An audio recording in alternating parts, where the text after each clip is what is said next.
Ako ang pinakamasunurin at takuting prinsesa ng dakilang zoo. Nakikinig ako sa kahit na sinong mag-utos.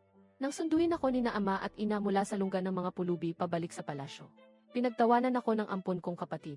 Tingnan mo nga ang itsura mo. Kahit mahulog ka pa sa balon, hindi mo na maaalis ang bahid ng karukhaan sa iyong buto. Tumango ako ng walang kibo, at walang pag-aalinlangang tumalon sa loob ng balon. Sina ama at ina ay halos mabaliw sa takot. Sumisigaw silang nag-utos sa mga tao na hanguin ako. Ngunit ang aking kuya ay tila walang pakialam. May pandidiri sa kanyang mukha habang nagsasalita. Nagmistulang basura ang pagiging prinsesa dahil sa iyo. Sa lahat ng pag-iinarte mong iyan, kung ako sa iyo, mabuti pang magbigti na lang sa kisam. Nang gabing iyon, ginamit ko ang lubid upang isabit ang aking sarili sa tahilan ng silid. Pinuto ni kuya ang lubid gamit ang kanyang espada. Tinitigan niya ang pasa at bakas ng lubid sa aking lid. Namutla ang kanyang mukha. Kalaunan, nang agawin ni Ate Shenshu ang aking hairpin, nasugatan siya. Hindi mapigilan ni kuya ang kanyang galit. Kung may mangyaring masama kay Shenshu, mababayaran mo ba iyon ng sarili mong buhay? Buhay sa buhay. Tumango ako. Binunot ko ang espada. At walang pag-aalinlangang ginilitan ang sariling lid. Tamang-tama ang dating nina ama at ina. Nagsisigaw sila sa tindi ng sakit ng kalooban. Ang manggagamot, tawagin agad ang manggagamot. Hinihingal na siya at mahina na ang tibok. Kailangang pigilin ang pagdaloy ng dugo. Nanginginig na hinawakan ni kuya ang aking sugat. Hindi siya makapaniwala. Ang tinutukoy ko lang ay ang sugat sa daliri ni Shenshu. Sino ang nagsabing gilitan mo ang leg mo? Lahat ng tao, iyon ang sinasabi. Sa 5 taon ng pagpapakabait sa lungga ng mga pulubi. Sinasabi nilang walang halaga ang buhay ko. Kahit 100 buhay ko pa, hindi pa pantay sa kalingkingan ni Prinsesa Shenshu. Buhay sa buhay. Natatakot lang ako na baka hindi sapat ang pambayad ko. Nagmamadali ang mga manggagamot sa pagpigil ng dugo. Tahi rito, tahi roon. Buong magdamag silang naging abala. Pinunasan nila ang malamig na pawis sa kanilang noo. Saka nagulat kina ama at ina na naghihintay sa labas. Napakadilim ng anyo ng mukha ni na ama at ina. May himig ng pag-iyak ang boses ni Shenshu. Hindi ko akalaing biglang sasaktan ng aking kapatid ang kanyang sarili. Wala akong ginawang masama. Natatakot din ako sa ginawa niya. Humarap si kuya at pitrotektahan siya sa kanyang likuran. Amang hari, inang reyna. Huwag kayong magpapadala sa panlilinlang ni Shenyu. Walang kinalaman si Shenshu rito. Isa lang itong palabas ni Shenyu para magpaawa. Kung talagang ayaw na niyang mabuhay, bakit hindi pa niya tinuluyan at nilakasan ang paggilit? Dahil sa sobrang pagkawala ng dugo. Kasama na ang epekto ng pampatulog. Unti-unting nagdilim ang aking malay. Ngunit malinaw ko pa ring naririnig ang bawat salita ni kuya. Magiging malubha ang bunga kapag hindi ka sumunod. Ginamit ko ang lahat ng natitira kong lakas. Marahas kong binuksan ang sugat na kapipigil pa lang ng dugo. Sa ilalim ng matinding sindak, umiiyak akong nagmakaawa. Patawad po. Susunod na po ako. Umiiyak si ina habang pinapakiusapan akong bitawan ang sugat. Hinawakan niya ang aking mga kamay, upang pigilan akong saktan muli ang sarili. Nangingitim sa galit ang mukha ni ama. Isang malakas na sampal ang dumapo sa mukha ni kuya. Tingnan mo ang ginawa mo. Ito ba ang tinatawag mong pagpapaawa? Sino ang gagamit ng ganitong paraan para lang magpaawa? Tingnan ninyo kung ano ang ginawa ninyo sa anak ko, kung paano ninyo siya itinulak sa hangganan. Nagsimulang humagulgol si Shenyu sa takot. Pinunasan ng prinsipeng kapatid ang kanyang mga luha. Tiningnan niya ako nang may paggangalit ng mga ngipin at sinabing, wala pang isang araw, pinaiyak mo na naman ang kapatid ko. Gusto mo na namang gamitin ang lumamong mga taktika. Napakatuso mong babae. Ang ganitong malupit na tono, sa tuwing naririnig ko ito, ay nangangahulugang may masamang mangyayari sa akin agad. Humingi na po ako ng paumanhin. Hindi pa ba iyon sapat? Patawad po, sapat na ba ang ganitong paghingi ng tawad? Nanginginig ako sa takot habang humihingi ng paumanhin. Ibinuhos ko ang buong sachet ng puting pulbo sa aking bibig. Nabigla ang lahat ng nasa loob ng silid. Hindi nila maintindihan kung ano ang nangyayari. Sa susunod na sandali, bumulwak ang itim na dugo mula sa aking bibig. Nagsimulang dumugo ang aking 7 butas sa mukha. Tumahimik ang paligid sa isang iglap. Maya-maya pa ay napuno ng mga tili ang loob ng silid. You er. Nanginginig na tinakpan ng inang reyna ang aking bibig. Paulit-ulit niyang tinatawag ang aking pangalan. Hindi na nag-atubili ang amang hari na magpatawag ng manggagamot ng palasyo. Nagkukumahog na kinalagkad ang manggagamot ng palasyo sa tabi ng aking higaan. Napatulala ang prinsipeng kapatid sa kanyang kinatatayuan. Si Shenshu ay tuluyan ding nawala ng kibo sa gulat. Nararamdaman ko ang hapdi ng aking mga lamang loob na tila dinuduro. Wala na akong lakas para humingi pa ng paumanhin. Wala akong nagawa kundi ang dahan-dahang ipikit ang aking mga mata. Lahat ng mga katulong sa palasyo ng Yuhua ay saksi. Ikaw ang nagnakaw ng hairpin ni Yuer. Buong lakas na ibinato ng amang hari ang hairpin sa harap ni Shenshu. Umiiyak na lumuhod si Shenshu. Amang hari, patawarin inyo po ako. Natatakot lamang po ang inyong anak. Natatakot po ako na sa pagbabalik ng aking kapatid, ay babalik ako sa pagiging taong api-apihan lamang. Kaya naman naisip ko lamang na subukan ang aking kapatid. Hinubad ni Shenshu ang kanyang kasuotang pangprinsesa. Tinanggal niya ang lahat ng alahas sa kanyang ulo. Luhaan siyang yumukod ng malalim. Maraming salamat po sa pagmamahal ng Inang Reyna sa mga nakaraang taon. Ngayong nagbalik na ang aking kapatid. Ang inyong anak ay aalis na ng palasyo ngayon din. Tumayo ang prinsipeng kapatid sa kanyang likuran. Amang hari, maging makatarungan po kayo. Natatakot lamang si ate dahil sa mga naranasan niyang pang-aapi noon. Alam ninyo rin kung gaano karaming hirap ang kanyang pinagdaanan. Ginamit ni Shenyu ang kanyang katayuan bilang prinsesa upang maging mayabang at mapagmataas. Na tila wala nang kinatatakutang batas. Hindi ba't nagpadala kayo ng lihim na tanod para bantayan siya? Anong masamang mangyayari sa kanya? Sino ang mag-aakalang hindi pa rin siya magbabago? At natuto pa siyang gumamit ng panlilinlang para kaawaan? Sinong normal na tao ang magdadala ng arseniko sa sarili? Isa lamang itong palabas para makuha ang inyong awa. Kapag nakuha na niya ang inyong simpatya, babalik na naman siya sa dati niyang ugali. Anong kalokohan ang sinasabi mo? Kamahalan, pakiusap, huminahon po kayo. Pinatigil ng amang hari at Inang Reyna ang kanyang pagsasalita. Ngunit tila pumasok pa rin sa kanilang isipan ang kanyang mga sinabi. Ang tingin nila sa akin ay maihalong pagdududa na. Nang mahalata ni Shenshu ang kanilang pag-aalinlangan. Sa ngalan ng pagsubok, naging mas malupit at mapangahas ang kanyang mga kilos. Sinabi niyang paliliguan niya ako. Pinalitan niya ng kumukulong tubig ang laman ng paliguan. Ngunit ang tanging nasabi ko lang nang may pagkamasunurin ay, "Salamat sa iyong biyaya, prinsesa." Inihain niya sa harap ko ang pagkain na maihalong puti. Kinuha ko rin ang mga chopstick at kinain iyon ng walang pagbabago sa aking ekspresyon. Sa galit ni Shenshu, nagkalat siya ng mga basag na porselana sa aking mangkok at pilit na idiniin ang aking ulo. "Kumain ka, bakit ka tumigil? Hindi ba't lahat ay kinakain mo? Titingnan ko kung hanggang kailan ka magpapanggap. Kumain ka, bakit ka tumigil? Hindi ba't kahit ano ay kinakain mo? Titingnan ko kung hanggang kailan mo itutuloy ang pag-arte." Dala ng bugso ng damdamin ay napatayo ang Inang Reyna. Ngunit sa huli ay naupo rin siyang muli. Tila may gustong sabihin ang amang hari. Ngunit hindi siya nagbukas ng bibig upang pigilan ito. Malamig na pinagmamasdan ng prinsipeng kapatid ang bawat galaw ko. Tila sigurado siyang mawawalan ako ng pasensya at magagalit. Lahat sila ay naghihintay na maging katulad ako ng dating Shenyu, na magbabasag ng mangkok at gagawa ng malaking gulo. Sa mga labi ni Shenshu, ay hindi mapigilang sumilay ang isang mapaglarong ngiti. Ngunit hindi ako nag-atubili kahit saglit. Isang buong kutsara ng mga basag na porselana ang isinubo ko. At tuluyan itong nilunok. Namutla at nawala ng kulay ang mukha ni Shenshu. Parang baliw niyang pinuwersang buksan ang bibig ko. "Baliw ka ba? Sino ang may sabing lunukin mo iyan? Mamatay ka niyan, hindi mo ba? Alam, wag mo akong balaking idamay sa kapahamakan mo." Hiniwa ng mga basag na porselana ang aking bibig at lalamunan. Napuno ng sariwang dugo ang loob ng aking bibig. At patuloy ang pagdaloy ng dugo palabas. Lahat ng tao sa paligid ay nabalisa at nagbago ang anyo. Namumutla ang Inang Reyna habang yakap ako ng mahigpit. Walang tigil siya sa pagtawag ng tulong. "Tulong, bilisan nyo, iligtas nyo ang anak ko." Ang buong pangkat ng manggagamot ng palasyo ay kumilos. Upang tuluyang maalis ang lahat ng basag na porselana sa aking bibig. Nakahiga ako sa kama, puno ng sugat at pasakit ang katawan. Kahit ang paghinga ay tila isang parusang hindi matatagalan. Itinutok ng amang hari ang kanyang espada sa liig ng prinsipeng kapatid. Galit na sumigaw. "Inyong lahat na ideya ang lahat ng ito. Kapag may nangyaring masama kay Yuer, kayo ang mananagot sa akin." Humagulgol ng husto ang Inang Reyna sa sobrang pighati. Bakit humantong sa ganito ang lahat? Habang nalalasahan ko ang lansa ng dugo sa aking bibig, hindi na ako makapagsalita kahit isang kataga. Sa gitna ng pagtangis ng Inang Reyna, napanaginipan ko ang isang bangungot ng nakaraan. Sa totoo lang, hindi naman hamak ang buhay ko noong una. Noon, ako ang pinakamahal na munting prinsesa ng Dakilang Zoo. Ang pinakaingat-ingatang hiyas ng amang hari at Inang Reyna. Ngunit ang lahat ng iyon, nang dalhin si Shenshu sa loob ng palasyo, ay unti-unti nang nagbago. Siya ang naulilang anak ng isang yumaong dakilang general. Itinuring siyang ampon na anak ng amang hari at Inang Reyna.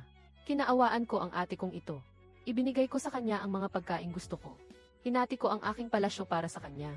Sinasamahan ko siyang kumain at matulog. Ngunit kinaumagahan, nalason siya. Ang tingin sa akin ng amang hari at Inang Reyna ay puno ng pagdududa. Pagkatapos nang magising si Shenshu, mayroon ng malaking sugat sa kanyang leg. Sinabi niya na tinakot ko raw siya gamit ang kutsara sa kalaliman ng gabi para palayasin sa palasyo. Sa harap ng aking mga paliwanag, labis ang pagkadismaya ng amang hari at inang Reyna. Sa buong palasyo, bukod sa iyo, sino pa ba ang maiinggit sa iyong kapatid? Nang hindi sinasadyang mahulog si Shenshu sa tubig, at muntik na siyang mamatay, nagkagulo rin ang buong korte ng palasyo. Binatikos ako ng mga matatandang opisyal dahil sa pagmamaltrato sa ulila ng general. Sinabihan akong arogante at walang awa. Tuluyang nawala ng pag-asa ang amang hari at inang Reyna sa akin. Nagpadala sila ng mga tao para itapon ako sa pinakamalaking lungga ng mga pulubi sa labas ng lungsod. Sanay ka na sa marangyang damit at masasarap na pagkain. Kaya naging ganito kasama at kalupit ang iyong ugali. Dapat kang dalhin sa lugar ng mga dukha upang mahubog at maturuan ng leksyon ang iyong pagkatao. Nagising ako mula sa masamang panaginip. Ang inang Reyna ay puno ng pag-aalalang pinapahiran ang aking mga pawis. May isang manggagamot ng palasyo na naghihintay sa tabi. Nagkatinginan sila ng manggagamot, saka lamang siya maingat na nagtanong sa prinsesa. Prinsesa, bakit po ninyo pinababayaan ang inyong sarili? Kaya naman sinagot ko ang lahat ng tanong niya ng may katapatan. Hindi ko sinasaktan ang aking sarili. Sumusunod lang ako sa utos at humihingi ng paumanhin. Sabi nila, walang silbi ang buhay ko. Kahit mamatay pa ako sa bugbog, itatapon lang ako sa labas para ipakain sa mga asong kalye. Tiningnan ko ang yaya. Nagsalita ako ng may seryosong tono. Pero hindi ko pa gustong mamatay. Kaya naman lahat ng bugbog at mura, pati na ang pagmamaltrato at pagpapahirap, lahat ay tiniis ko. Ang mga mata ng yaya ay napuno ng luha. Prinsesa, huwag po kayong matakot. Kayo ang pinakamarangal na tao sa buong mundo. Wala nang sinumang makakapanakit sa inyo mula ngayon. Aalagaan po kayo ng mabuti ng amang hari at inang Reyna. Aalagaan. Matapos ang napakahabang panahon, nakalimutan ko na kung ano ang kahulugan ng pagmamahal, at kung ano ang kahulugan ng saktan. Akala ko ba ang pag-agaw ni ate sa hairpin ko ay pagmamahal sa akin? Akala ko ba ang pagpapaligo niya sa akin ng kumukulong tubig, at ang pagpapakain sa akin ng putik at basag na porselana ay pagmamahal sa akin?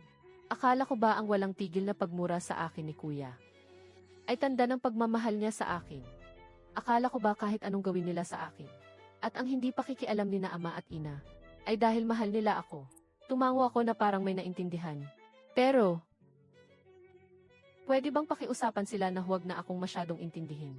At huwag na akong mahalin ng ganoon? Nasasaktan na ako ng sobra. Pwede bang huwag na silang masyadong mag-alala? At huwag na akong mahalin? Patawad, nagsinungaling ako sa inyo. Madalas akong ganito. Hindi naman ako nasasaktan. Kapag may gustong pumatay sa akin, sinasaksak ko na lang ang sarili ko ng ilang beses. Sa kanila ako hindi papatayin. Sanay na ako. Ngunit nang marinig ang mga sinabi ko, lalong humagulgol ang yaya. Maging ang manggagamot ng palasyo ay nagmukhang seryoso. Matagal siyang hindi nakapagsalita.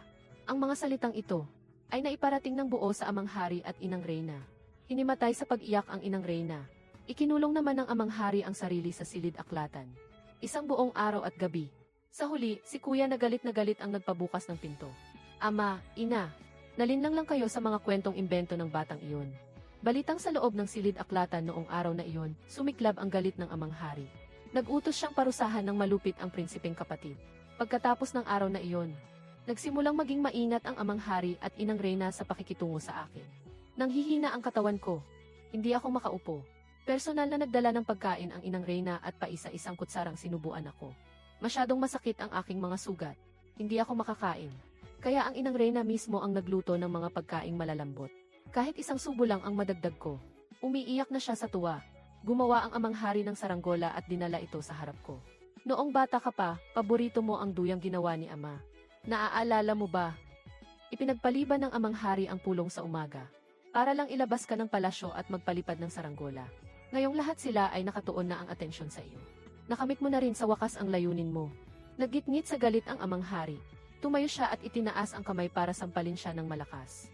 Siya ang iyong kapatid na babae. Hinila ni Shenshu ang amang hari at lumuhod upang humingi ng tawad. Natatakot lamang siya na baka maloko ang amang hari at inang Reyna. Nandito na ang iyong kapatid. Sa wakas ay magkakasama-sama na tayo bilang isang pamilya. Napakaganda ng panahon sa mga araw na ito. Isasama ko ang aking kapatid sa labas ng palasyo para magpalipad ng saranggola. Baka sakaling maayos nito ang hidwaan sa pagitan ng prinsipeng kapatid at ng aking kapatid. Para naman sumaya ang aking kapatid. Hindi ko alam kung anong salita ang nakaantig sa amang hari. Nanahimik siya ng matagal na sandali. Sa huli, pumayag din siya. Nakangiting binihisan ako ni Shenshu ng mga bagong damit. Hinawakan niya ang aking kamay at sinabing, isasama ka ni ate para magpalipad ng saranggola, ha? Isasama ka ni ate para magpalipad ng saranggola. Nang matakasan na namin ang mga tagapagsilbi ng palasyo na nakabuntot sa amin. Saka lamang niya tinanggal ang kanyang mapagkunwaring maskara. Nang matakasan na namin ang mga tagapagsilbi ng palasyo na nakabuntot sa amin. Saka lamang niya tinanggal ang kanyang mapagkunwaring maskara. Ang kanyang boses ay naging madilim at mapanganib. Ako lamang ang nag-iisang prinsesa ng dakilang zoo. Ang pinakamamahal na anak ng amang hari at inang reyna. Noong huli, hindi ka namatay sa labas ng lungsod. Napakaswerte mo talaga. Ngunit sa pagkakataong ito, sa tingin ko ay hindi ka nakakapitan ng swerte. Habang nagsasalita, marahas niya akong itinulak mula sa likuran. Isang kawan ng mga pulubi ang biglang sumulpot mula sa kung saan. Parang mga gutom na lobo at tigre silang sumugod sa akin. Nang masiguro niyang napalibutan na ako ng mga pulubing iyon. Saka lamang nagpakawala ng isang nakakangilabot na tili si Shenshu. Kuya, iligtas mo ako. Pagkatapos ay nagkunwari siyang pumasok sa lungga ng mga pulubi kahit diring-diri siya. Nang dumating ang prinsipeng kapatid dala ang kanyang espada. Walang tigil sa pagtili si Shenshu ng, iligtas mo ako, kuya. Iligtas mo ako, kuya. Ang tagapagsilbi naman ay namumutla ang mukha habang itinuturo ang aking kinaroroonan. Ang Prinsesa Yu. Ang Prinsesa Yu ay nandoon din. Darating na ang mga tanod ng imperyo mamaya. Nag-atubili ang prinsipeng kapatid ng isang saglit. Nag-iwan lamang siya ng isang salita, at walang lingon likod na pinili si Shenshu. Nang makita niyang tila hinuhalay si Shenshu ng mga pulubi, naggitngit sa galit ang prinsipeng kapatid. Binunot niya ang kanyang patalim at sunod-sunod na pumatay ng tao. Nagdilim ang kanyang paningin sa galit, saka lamang niya narinig ang malakas na tili ng tagapagsilbi. Maraming dugo ang nawala kay Prinsesa Yu. Nagbago ang ekspresyon ng prinsipeng kapatid. Iniligtas niya ako mula sa ilalim ng mga pulubi. Bakit hindi ka sumigaw sa akin? Galit na galit niyang tanong. Humihingal ang dibdib ng prinsipeng kapatid sa tindi ng emosyon. Kung hindi lang dahil sa pagsama sa iyo na magpalipad ng saranggola, hindi sana mararanasan ni Shu'er ang ganitong klaseng bagay. Tumayo ka riyan at humingi ng tawad kay Shu'er. Tiniis ko ang lahat ng walang kibo. Ang aking pagkamanhid at pananahimik ay lalong nagpagalit sa prinsipeng kapatid. Punong-puno ng pait at galit ang kanyang pag-usisa. Bakit hindi ka lumaban? Sa tingin ko ay gusto mo talagang magpakababa ng ganyan. Nasa labas ka ng matagal na panahon ngunit wala kang natutunang matino. Ang natutunan mo lang ay kung paano maglingkod sa mga lalaki. Eksaktong oras na iyon nang dumating ang isang eunuko na namumutla ang mukha para magulat. Isang matandang pulubi ang may dalang dalawang bata at naghahanap. Sinasabing gusto niyang maging asawa ng prinsesa. Ang mga batang iyon ay kamukhang-kamukha ng prinsesa. Ayaw mo na ba sa ulo mo? Kung ganoon ay ako na mismo ang puputol niyan para sa iyo. Anong pulubi? Iyan ay puro kasinungalingan lamang. Nangangahas silang magsalita ng ganyang kalokohan sa harap ng lahat. Kahit bigyan pa ang aliping ito ng sandaang lakas ng loob. Hindi ko kailanman magagawang mag-imbento ng ganyang salita. Lahat ng sinasabi ng aliping ito ay pawang katotohanan. Bago pa man makagawa ng anumang reaksyon ang prinsipeng kapatid, isang matandang pulubi ang lumapit habang nakangisi. Isang matandang pulubi ang lumapit habang nakangisi. Itinulak niya ang dalawang batang hawak niya sa kamay. Ang prinsesa ay may napakamahal na katayuan. Napakairap mo talagang masilayan kahit isang saglit.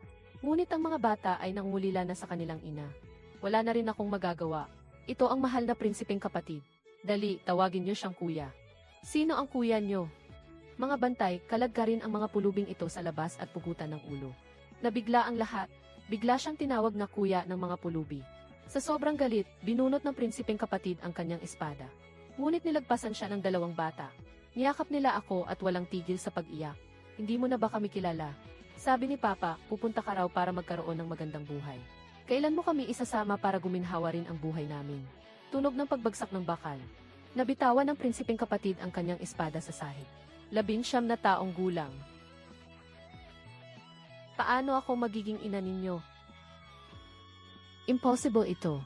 Nang mapansin ng matandang pulubi ang kakaibang mukha ng prinsipe, agad na nawala ang ngiti sa kanyang labi.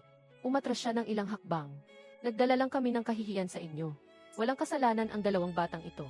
Maawa kayo, huwag niyo silang patayin. Ang mga salitang ito ay parang pag-amin sa lahat ng nangyari. May napagtanto siya. Namutla ang mukha ng prinsipeng kapatid nang hindi pa nangyayari kailanman. Hindi ba't nagpadala kami ng mga lihim na tanod para protektahan ka? Paano ka nasangkot sa mga pulubing ito? Bakit? Bakit ito nangyayari? Nasaan ang mga lihim na tanod, nasaan silang lahat? Galit na galit niyang sigaw. Punong-puno ang boses niya ng kawalang paniwala at pait. Ngunit wala na akong lakas para sumagot. Ipinikit ko ang aking mga mata. Bilisan niyo, ipatawag ang manggagamot ng palasyo. Huwag mo namang takutin si kuya, nagmamakaawa ako sa iyo. Ano ba talaga ang nangyayari dito? Naramdaman niyang nanginginig ang katawan ko sa tindi ng sakit. Niyakap niya ako ng mahigpit, at pabulong na nag-alo. Huwag kang matakot. Narito lang si kuya. Ang malambing na tinig na iyon. Kay tagal ko nang hindi naririnig iyon. Dati-rati, ang prinsipeng kapatid ang pinakamabait sa akin. Seryoso ang kanyang pagkatao. At bihira lang siyang umiti. Ngunit hinahayaan niya akong maupo sa kanyang balikat habang tumatawa. Nang maparusahan akong huwag maghapunan dahil sa pagiging malikot, umaakyat siya sa pader para bigyan ako ng paborito kong kakanin. Nangako siya, huwag kang matakot, poprotektahan ka ni kuya habang buhay. Noong kapapasok pa lang ni Shenshu sa palasyo, paulit-ulit na bili ng amang hari at inang reyna na alagaan ang kapatid. Seryoso siyang sumagot, maaaring magkaroon ng 2 prinsesa ang dakilang Zhu. Ngunit iisa lang ang aking kapatid. At iyon ay si Yuer. Kailan nga ba nagsimulang magbago ang lahat? Nang sabay kaming mahulog ni Shenshu sa tubig, ako ang unang iniligtas ng prinsipeng kapatid. Nang mailigtas na si Shenshu, halos hindi na siya humihinga. Mula noon, nakaramdam ng matinding pagkabagabag ang prinsipe para sa kanya. Unti-unti, nagsimula siyang maging mabuti kay Shenshu. Noong sinakyan ni Shenshu ang aking kabayo, bigla itong nagwala, na naging sanhi ng pagkabali ng kanyang binti. Iyon ang unang pagkakataon na sinigawan ako ng prinsipeng kapatid. Anong ginawa mo sa kabayo? Bakit nahulog agad si Shenshu pagkasakay niya? Sino pa ang gagalaw sa kabayo mo kundi ikaw lang? Wala akong nagawa para ipagtanggol ang sarili ko. Napaiyak na lang ako habang nakatingin sa prinsipeng tila naging estranghero na. Ngunit binuhat ng prinsipe si Shenshu at iniwan ako. Naramdaman kong may mga bagay na unti-unting nawawala sa akin. Kaya sinubukan ko ang lahat para kumapit ng mahigpit. Hindi na ako naging malikot pa. Hindi na ako naging matigas ang ulo.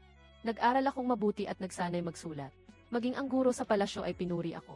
Ngunit sa paningin ng aking kuya, hindi ko pa rin mapapantayan si Shenshu. Dahil sa sama ng loob, nagtago ako.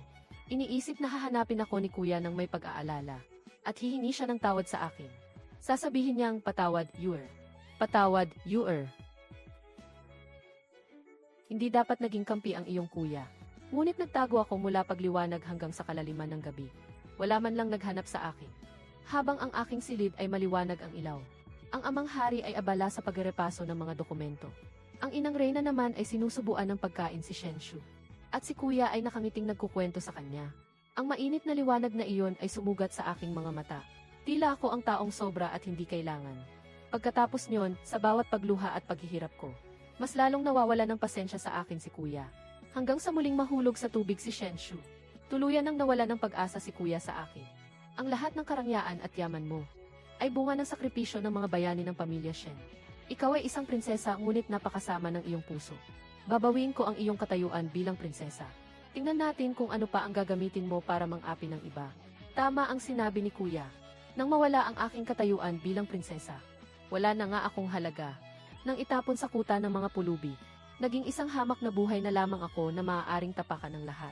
Niyayakap ako ngayon ni kuya. Nanginginig ang boses habang humihingi ng tawad. Hindi alam ni kuya. Hindi ko alam na hahantong ito sa ganito. Totoo ngang umiiyak si kuya habang humihingi ng tawad sa akin. Gusto ko sanang umiti ng bahagya. Ngunit sobrang sakit. Sa sobrang sakit, gusto ko na lang ipikit ang aking mga mata at huwag nang magising. Matapos ang isang malakas na ingay, dumating na rin sa wakas ang manggagamot at ang mga tanod. Kasunod nilang dumating, ay ang namumutlang mukha ng amang hari at inang reyna. Naramdaman kong may naghubad ng aking damit. Agad kong ibinaluktot ang aking katawan. Ang tila nagkakapilas-pilas na sakit na iyon. At ang walang hanggang kahihiyan at paghihirap, ay tila nakatatak na sa aking kaluluwa. Nagmamakaawa ako sa inyo. Huwag niyo akong hawakan. Ayaw ko nang magkaanak muli. Yuer. Anong sinasabi mo? Anong anak? Nakalubog ako sa isang masakit na bangungot. Hindi ako makasagot. Naalala ko na. Isinanla ko ang tanging hikaw na suot ko para bumili ng 2 supot ng gamot. Ang isa ay ipinainom ko sa bata, at ang isa ay itinira ko para sa aking sarili. Kapag nainom ko na ito, matatapos na ang lahat ng paghihirap. Sa gitna ng aking malabong ulirat, inilabas ko ang lason at inilapit sa aking labi. Mabilis akong pinigilan ng babaeng manggagamot. Baks ang kaba sa kanyang mukha. Prinsesa, huwag. Ito ay arseniko. Susubukan na naman ng prinsesa na maglason. Tila nagising mula sa isang panaginip ang inang reyna, at humagulgol ng malakas. Yuer, huwag. Huwag mong iwan ang iyong ina.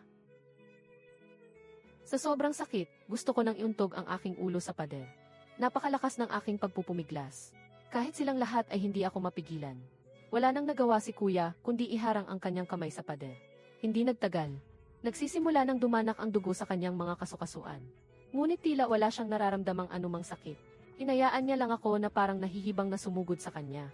Sa gitna ng pagpupumiglas, naunit ang aking kasuotan. Automatiko silang nag-iwas ng tingin.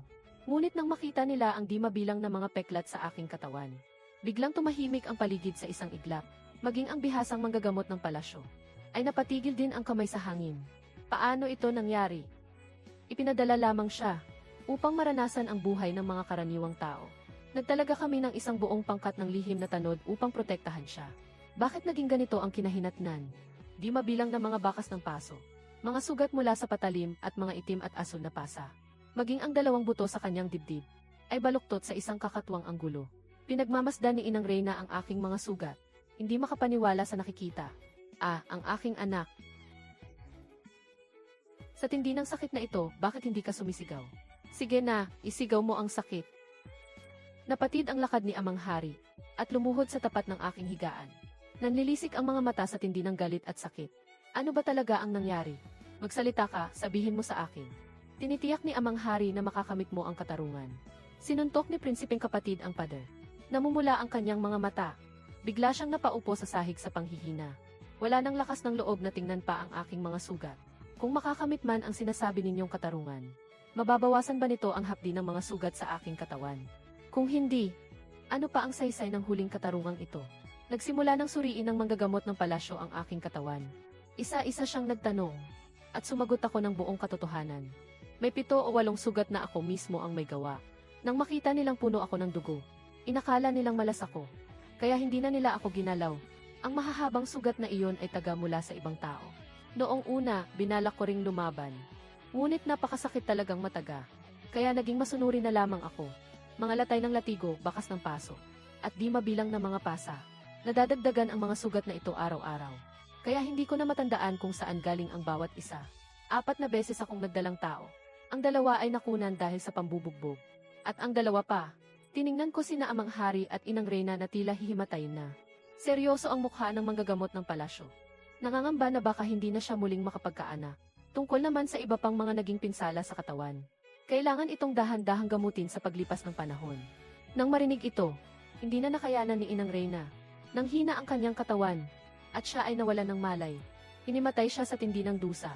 Nagsimula na ang walang tigil na investigasyon sa katotohanan noon. Ipinatawag muna nila ang mga lihim na tanod. Binalak nilang parusahan ang mga ito. Ngunit natuklasan nila na ang mga lihim na tanod na dapat ay poprotekta sa akin. Sa loob ng 5 taon, ay wala silang natanggap na anumang balita mula sa kanila. Habang inakala nilang nagaganap ang lahat ng maayos. Inakala nila na pagkalipas ng 5 taon, ay muli nilang makakasama ang isang masunurin at maunawaing anak at kapatid. Ngunit hindi man lang sila nag-abalang magtanong o magmalasakit kahit minsan. Ngunit sino ang may lakas ng loob na pumatay sa mga lihim na tanod ng hari? Sina Amang Hari at Prinsipeng Kapatid ay parang mga hibang na nag-imbestiga. Sa wakas, natagpuan din nila ang mga taong pumatay sa aking mga tanod noong gabing iyon. Isang pangkat sila ng mga palaboy. Ang pangkat na iyon ng mga hampas lupa. Matapos nilang limas ang lahat ng mahahalagang gamit sa aking katawan, ay nakakuha pa ng malaking halaga ng salapi. Sa huli, sinakop nila ang isang bundok. Unti-unting lumakas ang kanilang puwersa. At naging mga malulupit na tulisan sa rehiyong iyon.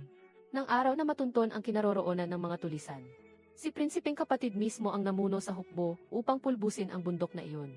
Kahit na tinamaan ang kanyang balikat ng isang lihim na pana, at walang tigil ang agos ng dugo, hindi niya ito inalintana. Magdamag siyang nangabayo upang ibagsak ang ulo ng pinuno ng mga tulisan sa harapan ko. Pinagmasdan niya ang aking kalmado at walang pakialam na tingin. Ni hindi man lang ako natigilan ng sandali para sa kanyang sugat. Mapait na umiti si Prinsipeng Kapatid. Baka sa kanyang mukha ang pangulila.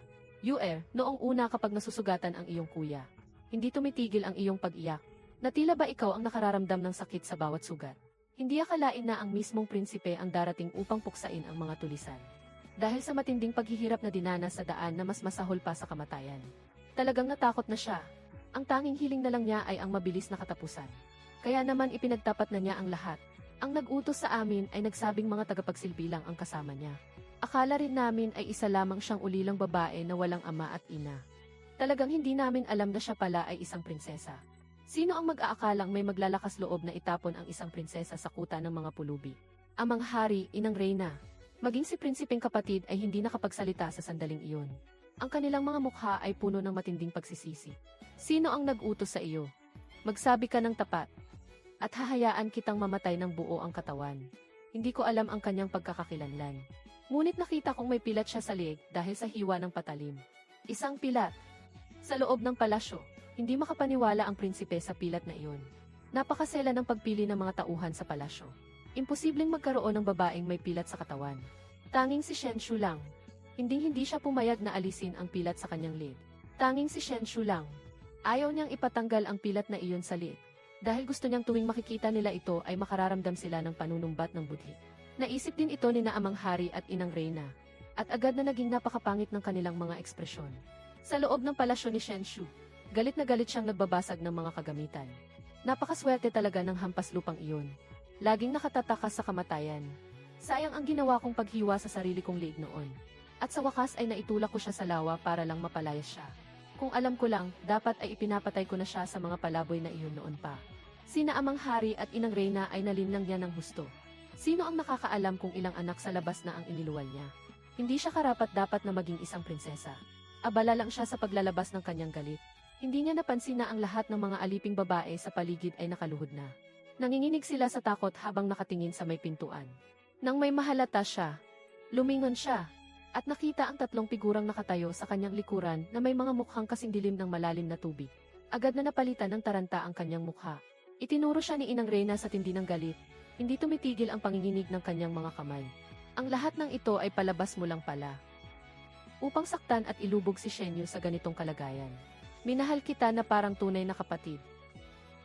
Hindi ko akalain na ganyan pala kasama ang iyong kalooban. Nanlilisik ang mga mata ni Amang Hari. Gusto na niyang bunutin ang espada at pugutan siya ng ulo doon din. Mga tauhan, ipaalam sa buong mundo ang mga krimen ng babaeng ito. Hatiin ang kanyang dibdib, upang makita ng mga matatandang opisyal na nagtatanggol sa kanya. Kung gaano kaitim at kasing laso ng ahas ang kanyang puso. Lumuhod si Shen Shu at nagmakaawa. Amang Hari, Inang Reyna, maawa po kayo. Wala po akong ginawang masama. Mga salita lamang iyon ang aking galit. Paano ko naman makikilala ang mga tulisan na iyon? Maraming tao ang may pilat sa kanilang liig. Dahil ba sa isang pilat lang ay itatali nyo na ang hatol na kamatayan sa inyong anak? Sa loob ng maraming taon sa palasyo, itinuring ko na ang aking sarili bilang tunay ninyong anak. Pakiusap, maniwala kayo sa akin kahit minsan lang. Dati, sa tuwing luluha si Shen Shu, lahat ng tao ay papanig sa kanya. Kaya naman sa kung anong susunod na mangyayari, wala na akong anumang inaasahan. Ngunit hindi ko akalain na ang tingin ng Amang Hari sa akin ay puno ng pait at awa. Ano ang nasa isip mo? Sabihin mo, paano mo gustong parusahan siya? Nakatitig sila sa akin ng may pag-asa. Ibinigay nila sa akin ang pagkakataong makapaghiganti kay Shen Shu. Bahagya kong iginalaw ang aking labi para ngumiti ng mapait. Kung nais niyo siyang palayain niyo na lang siya. Galit ka, hindi ba? Maaari mo bang ilabas ang iyong nararamdaman sa amin? Hinawakan din ng Amang Hari ang aking kamay. Huwag kang matakot, mula ngayon ay laging nasa panig mo kami. Ang mga salitang ito, kay tagal ko nang gustong marinig. Ngunit ngayong narinig ko na sa maling panahon. Wala na itong hatid na anumang pintig sa aking puso. Kaya naman, umiling pa rin ako ng dahan-dahan. Kayo na ang magpasya. Susunod ako. Humagulgol ang Inang Reyna sa sobrang pait. Dahan-dahan ding binitiwan ng Amang Hari ang aking kamay. Sa mga mata ni Shen Shu ay may bakas ng lihim na kagalakan. Tumingin siya sa prinsipeng kapatid, at patuloy na nagmakaawa. Kuya, maniwala ka sa akin kahit ngayon lang. Alam ko na ang aking pagkakamali. Nag-angat siya ng tingin ngunit hindi niya inaasahan. Ang prinsipeng kapatid na dati ay laging nagpaparaya sa kanya. Sa sandaling ito ay namumula ang mga mata. Umaapaw ang matinding galit sa kanyang paningin. Binigyan kita ng pagkakataon. Pero binigyan mo ba si Yuer ng pagkakataong magsimulang muli? Gusto kong pagbayaran mo ang buhay ng aking kapatid. Naglabas si Shen Shu ng isang nakapanghihilakbot na tili. Sa kasamaang palad, sa pagkakataong ito ay wala na. Wala nang mga magulang na susugod para amuhin siya ng may pag-aalala. Tutulungan ka ni Kuya na patayin siya. Ano ang iyong ninanais? Basta't kaya ko itong gawin. Ibibigay ko ang lahat sa iyo. Hindi ko hinihiling na patawarin mo ako. Maaari mo bang kausapin muli si Kuya? Gaya ng kanyang ninais. Nagsalita ako gamit ang aking paos na tinig. Nais ko lamang lisanin ang palasyong ito. Upang mamuhay ng payapa sa harap ng lampara at templo. Sa loob ng palasyo ay may mararangyang kasuotan at pagkain. Mula ngayon, ikaw na ang natatanging prinsesa ng dakilang zoo. Hindi ka na namin hahayaang makaranas ng anumang pang-aapi muli. Huwag, ikaw ang aking kaisa-isang anak. Napakarami mo ng tiniis na hirap noon. Hayaan mong bumawi kami sa iyo ng lubos, maaari ba? Hindi ako sumagot. Sa halip, tahimik ko lang tiningnan ang prinsipeng kapatid. Ang huling bakas ng liwanag sa mga mata ng prinsipeng kapatid ay tuluyan ng naglaho. Ang kanyang tinig ay puno ng pagkapagod at kawalan ng pag-asa. Ihanda ang karwahe. Nang sumampa na sa karwahe, saglit akong napatigil. Tumingin ako sa prinsipeng kapatid. Sana sa aking pag-alis, ang pamumuno ni na Amang Hari at prinsipeng kapatid ay magbunga upang wala nang maging palaboy sa ilalim ng langit. Wala nang mawawala ng tirahan. At wala nang kababaihan ang basta-basta na lamang aapiin. Mula sa aking likuran ay narinig ang pigil na paghikbi. Ngunit hindi na ako lumingon pa kahit minsan. Ito ang aking kaisa-isang hiling.